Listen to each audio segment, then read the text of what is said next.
Les dernières nouvelles de la presse sportive africaine et internationale sur Afrique Sport, les amis. N'hésitez surtout pas. Bonjour à toutes et à tous. Et si c'est votre première fois de nous découvrir, vous vous abonnez à notre chaîne, vous activez la cloche de notification pour ne rien rater de nos prochaines sorties sur cette chaîne. Tout de suite avec les talents.net qui nous parlent justement de la saison 2024-2025. COSAF lance un test de recrutement de joueurs ce lundi. Et donc, oui, relégué en deuxième division à l'issue de la saison 2023-2024. Kassoum Ouedraogo Académie de football veut retrouver l'élite le plus rapidement possible et peut-être dès cette nouvelle saison 2024-2025.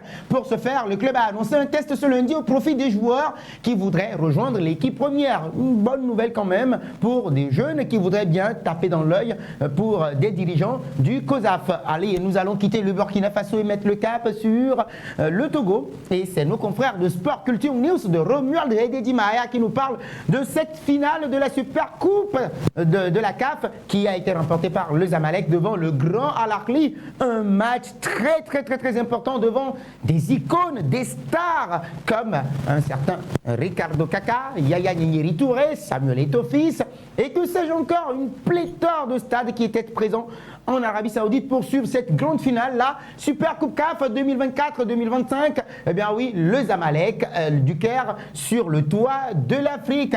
Eh bien oui, ils ont emporté après séance de tirs au but. D'abord l'ouverture du score sur penalty d'Al Ahly après visionnage de la barre, précision de taille de nos confrères de Sport Culture News et l'égalisation tardive vers la 76e dans le dernier quart d'heure du Zamalek sur un bon jaillissement justement de l'attaquant du Zamalek qui va marquer ce but-là et remettre les deux équipes à égalité. C'est dans la séance fatidique des tirs de but que le Zamalek l'a emporté champion avec cette belle image-là pour le club égyptien. Et donc, nos confrères de Sport Culture News nous disent que la suprématie des clubs égyptiens sur la scène continentale n'est donc plus à confirmer. Donc le Zamalek succède ainsi à l'USM Alger, vainqueur de la Super Coupe CAF 2023. Nous allons en Côte d'Ivoire, les amis, parler des éliminatoires de la CAN 2025.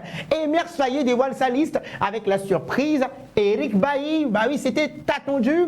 Et bien oui, pour cette conférence de presse, Eric Bailly fait son grand retour. Il profite justement des blessures de Wilfried Boli et d'Odilon Koussounou. Et donc c'était l'opportunité pour nous de donner la chance à Eric Bailly parce qu'il le mérite. Il répondait aux critères. Et pour Jean Evrard, l'autre revenait également. C'est pareil, il est intéressant en club. On a profité de la blessure de Simon Adingra pour appeler un joueur qui à chaque fois est venu en sélection et il a toujours eu un bel état d'esprit et il remplissait tous les critères de sélection selon Emer Soyer qui n'a pas oublié de revenir aussi sur la blessure de Simon Adingra, la nouvelle coqueluche du football ivoirien. On nous rappelle également de nos confrères de Sport Côte d'Ivoire CI en tête de la poule G avec 6 unités plus 4. Les éléphants voudront rapidement se qualifier dès le mois d'octobre. La troisième journée est prévue le 11 octobre à partir de 19h au stade Laurent Pocou de San Pedro pour le premier acte face à la Sierra Leone. La seconde confrontation aura lieu 3 jours plus tard au Libéria au Pennsville justement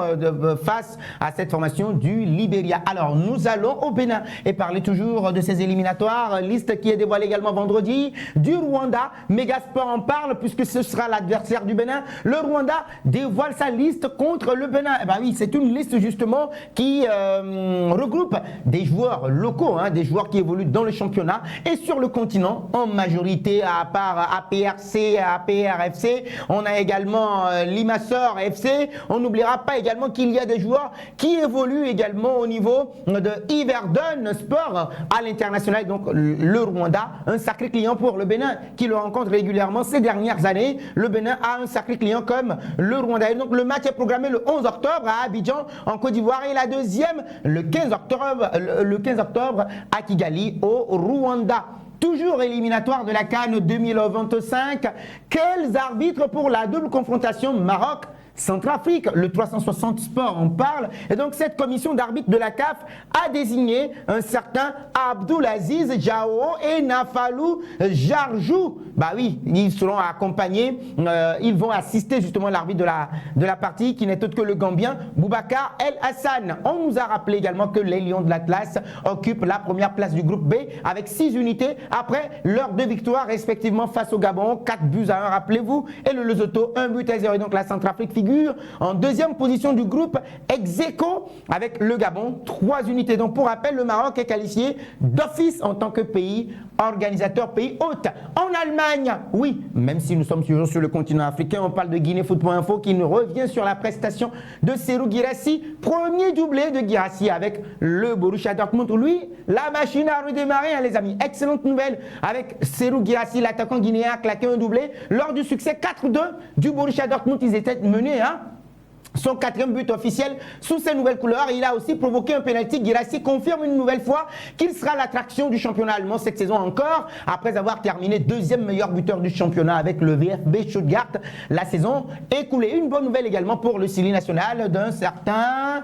Vous le savez, justement, l'ancien coach du Bénin et qui a débarqué, avec Michel Ducier, qui va faire encore de très belles sensations. AfriqueSport.net nous donne des nouvelles, oui, d'Éric Maxime Choupo-Moting, qui il se peut qu'il signe en Liga espagnole. Bonne nouvelle en Liga pour Choupo-Moting, sans club depuis 3 mois. Et donc Éric Maxime Choupo-Moting, alors que la compétition est déjà rude en Liga pour le FC Valence, il est annoncé, les dirigeants du club se penchent sur la piste Choupo-Moting. Il se peut qu'il signe, mais il resterait beaucoup de choses quand même à clarifier par rapport à sa signature. On parle d'une offre d'une saison. D'après les rumeurs, les exigences financières du joueur de 35 ans qui ont déjà fait reculer plusieurs prétendants doivent être revues à la baisse pour que les choses évoluent rapidement dans les discussions selon nos publications d'AfriqueSport. Alors, Camfoot avec Samuel Eto'o fils, le président Samuel Eto'o prend les commandes. Alors, pour cette rencontre, on nous annonce que le match va se disputer à Japoma. Et donc, Samuel Eto'o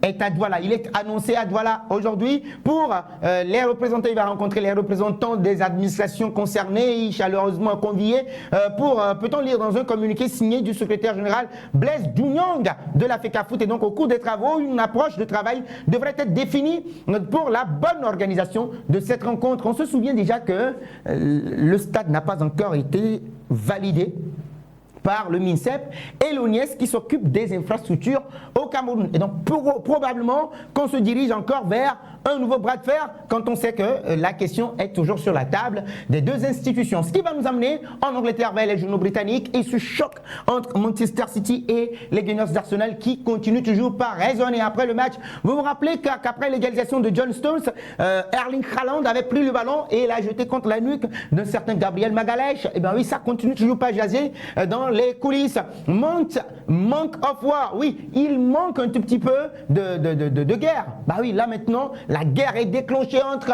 Erling Braut Haaland et Gabriel Magalhaes qui l'a dit. On les attend chez nous à l'Emirates Stadium. Pep Guardiola dit, ok d'accord, si vous voulez la guerre, allez, on va vous l'offrir cette guerre. Bah oui, en attendant, Graham Potter, lui, nourrit encore des ambitions de diriger les Blues de Chelsea. The Daily Telegraph en parle à sa une. Potter breaks his silence. Chelsea was the perfect storm, but I'm ready to return. Chelsea était la meilleure, bien la parfaite opportunité et je suis prêt à y retourner. Toujours avec Pep Guardiola et cette guerre en miniature qui se dessine entre les deux grands du championnat, on va dire sur les 2 dernières années. Bah oui, war and peace, la guerre et la paix. Pep Guardiola, City Boss, will fight come clean on dark at dig. Nous allons nous battre jusqu'à la fin contre on va dire l'enfer en quelque sorte. On revient maintenant sur son élève qui dit ceci: This will not ruin a relationship with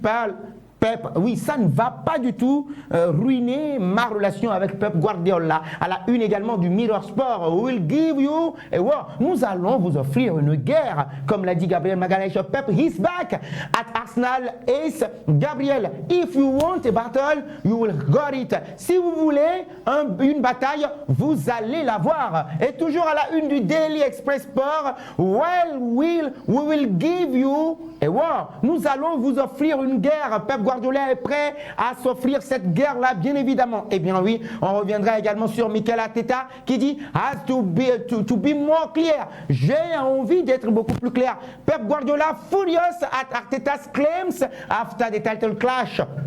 Pep Guardiola n'est pas du tout d'accord et il était furieux par rapport aux déclarations de Mikel Arteta. Entre-temps, par rapport à ce titre-là également qu'ils ont glané l'année dernière. Et à la une également du Daily Mail, on en parle. Now it's war. Maintenant, c'est la guerre. Des Times Sport également à sa une revient sur les propos de Pep Guardiola. Pep Dimens Arteta Ansas. Pep Guardiola demande des réponses. Oui, une réponse à Mikel Arteta. Nous allons en Italie parler de ce choc également. Bah oui, on va dire pour le Milan AC qu'il a remporté 3-0. Comanda Fonseca. Et c'est à la une du Corriere dello Sport. 3-0 face à Elche de la part des hommes de Paolo Fonseca qui l'ont emporté avec des buts justement d'un certain Alvaro Morata qui a complètement tout rasé. Hein. On n'a pas oublié de parler de Thiago Motta qui est attendu avec la Juventus de Turin. Bah oui, Thiago Motta très attendu également et on a demandé également à Danilo de revoir un petit peu sa copie. La Gazzetta dello Sport également à sa une,